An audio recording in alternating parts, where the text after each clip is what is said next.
नमस्कार। आगे बढ़ते हैं और पाठ संख्या 432 की बात करते हैं और धनु लग्न में केतु की ही बात होगी। 431 पाठ में हम लोग लग्न से चतुर्थ स्थान तक केतु स्थित हो तो किस प्रकार का फल कहते हैं उसको हम लोगों ने सीखा है। अब पंचम स्थान में केतु स्थित हो तो किस प्रकार का फल कहेंगे। तो पुनः इस बात को जान लेते हैं कि केतु को किसी भी राशि का स्वामित्व तो प्राप्त नहीं है, तो वो जिस स्थान पे स्थित होगा तथा जिस स्थान पर दृष्टि डालेगा उसका ही फल विशेष रूप से कहना चाहिए। तो केतु पंचम स्थान में स्थित है तो पंचम का फल करेगा। ऐसे जातक क्या होंगे, बहुत विवेकी होंगे, बुद्धिमान होंगे, हायर एजुकेशन प्राप्त होगा और कहते हैं कि शास्त्रों का ज्ञान भी होगा, क्योंकि पंचम स्थान से शास्त्रों के ज्ञान की भी बात होती है।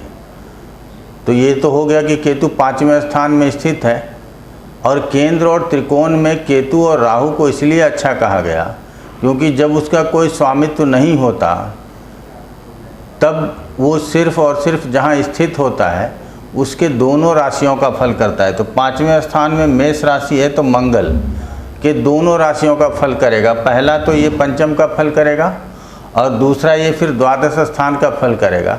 ऐसे में केतु की दशा अंतर्दशा में यदि बहुत खर्च हो जाए या जातक बहुत खर्चीला हो, व्यय की अधिकता रहे, स्वास्थ्य विपरीत होने पर अस्पताल जाना पड़े, ऐसे बातों को कहा जा सकता है। तो केतु की दशाओं में ये इन दो स्थानों का फल मिलने के बाद उनके दृष्टियों का फल देखिए। केतु नवम स्थान को देख रहा है तो राहु और केतु के दृष्टियों को भी अच्छा नहीं कहा गया।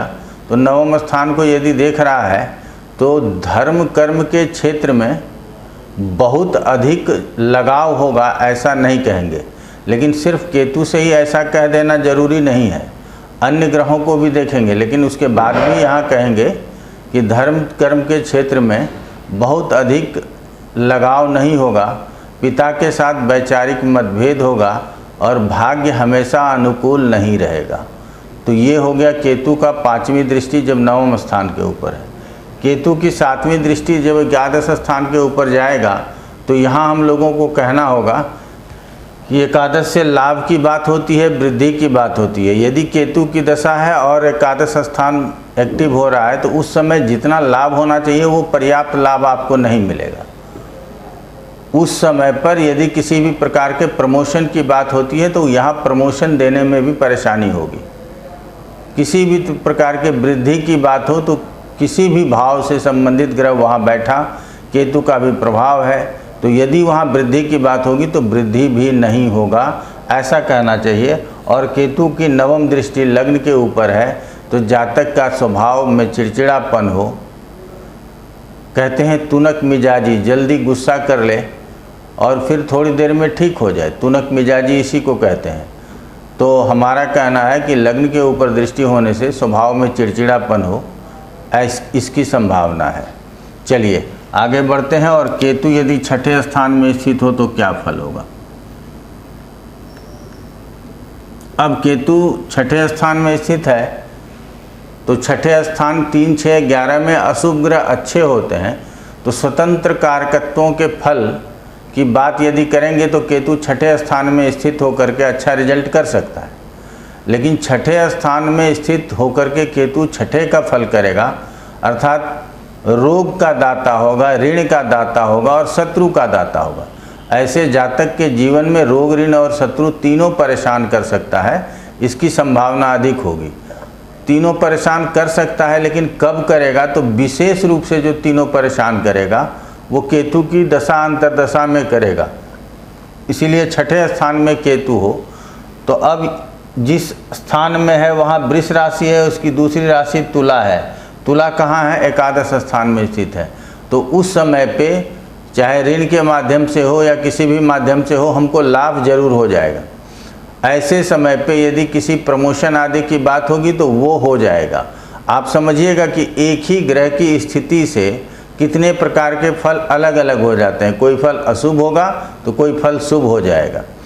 तो यहाँ किसी तरह प्रमोशन आदि की बात करते हैं, कहीं तनख्वाह बढ़ जाए, हमारी सैलरी बढ़ जाए, इंक्रीमेंट आदि लगने की बात होगी, तो यहाँ केतु आपको अच्छा फल करेगा, क्योंकि इसको छठे के साथ साथ एकादश का भी फल करना है।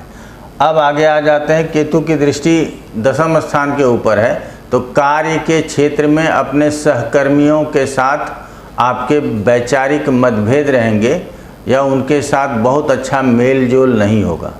कार्य के क्षेत्र में कार्य करते हुए भी बहुत प्रसन्न नहीं रहेंगे। कार्य आप सब कर रहे हैं, लेकिन आप स्वयं अपने कार्यों से सेटिस्फाइड नहीं होते, या फिर आपके कार्यों को सराहा नहीं जाएगा कि आपने बहुत अच्छे कार्य किए हैं। तो ये हो गया केतु की 5वीं दृष्टि।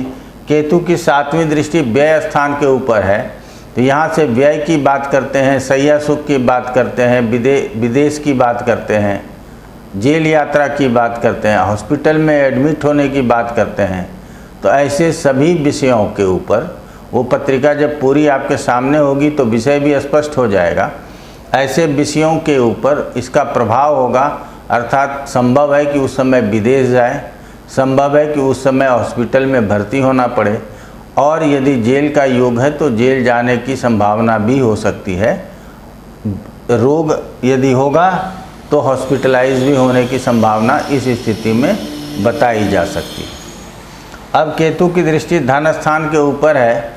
जब रोग होगा, शत्रु होगा, ऋण होगा, व्यय अधिक होगा, कोर्ट कचहरी का चक्कर लगेगा, तो पैसे तो खर्च होंगे ही, अर्थात धन स्थान के ऊपर दृष्टि है और पैसे खर्च होंगे। और यदि आप बहुत बुरे स्थिति में फंस गए हैं तो कुटुंबों का साथ भी नहीं मिलता। तो यहाँ कुटुंबों का साथ नहीं मिलना, धन की हानि होनी, धन बाहर निकलेगा और धन खर्च हो जाएगा, जमा धन भी खर्च होने की संभावना बहुत अधिक होती है। इसीलिए केतु को छठे स्थान में स्थित बहुत अच्छा नहीं कहते। अब आ जाते हैं केतु यदि सप्तम स्थान में स्थित हो। तो केतु यदि सप्तम स्थान में है तो सबसे पहले समझिएगा ये 7वें के फल को करेगा। अब 7वें का फल क्या होता है? यदि आपका विवाह का उम्र है तो हो सकता है कि यहाँ विवाह करवा दे। यदि आप पार्टनर ढूंढ रहे हैं तो आपके साथ कोई पार्टनर मिल जाए। यदि उस समय पे कहीं यात्रा करना चाहते हैं, लंबी यात्रा करना चाहते हैं, तो लंबी यात्रा हो जाए। लेकिन सप्तम स्थान में केतु स्थित होगा तो सप्तम के साथ साथ दशम का भी फल करेगा। तो कार्य क्षेत्र में आपको मन लगेगा, आप अपने पूरे ताकत के साथ काम करेंगे। दृष्टियों से बुरा बताएंगे, लेकिन यहाँ स्थित होकर के इसका भी फल करना है, तो वो जो फल उसका होता है वही करना है, उसका विपरीत नहीं जाना है। इन बातों का ध्यान रखना है कि राहु और केतु जो फल उस स्थान का है उसका पॉजिटिव रिजल्ट ही विशेष रूप से करता है, निगेटिव नहीं करता। यदि अकेले ये रह जाए तो कहा गया है कि अंत जाते जाते कुछ न कुछ निगेटिव करके चला जाता है। तो यहाँ पे 7वें के साथ साथ 10वें का भी फल करेगा। दृष्टि से वो लाभ स्थान को देख रहा है। कर्म अच्छा करेंगे लेकिन पदोन्नति नहीं होगी, वृद्धि नहीं होगी। लग्न के ऊपर दृष्टि है तो स्वभाव में चिड़चिड़ापन बना रहेगा। यहाँ से भी पत्नी के प्रति हो या और किसी के प्रति हो, स्वभाव नियंत्रित न रहे, इसकी संभावना अधिक होती है।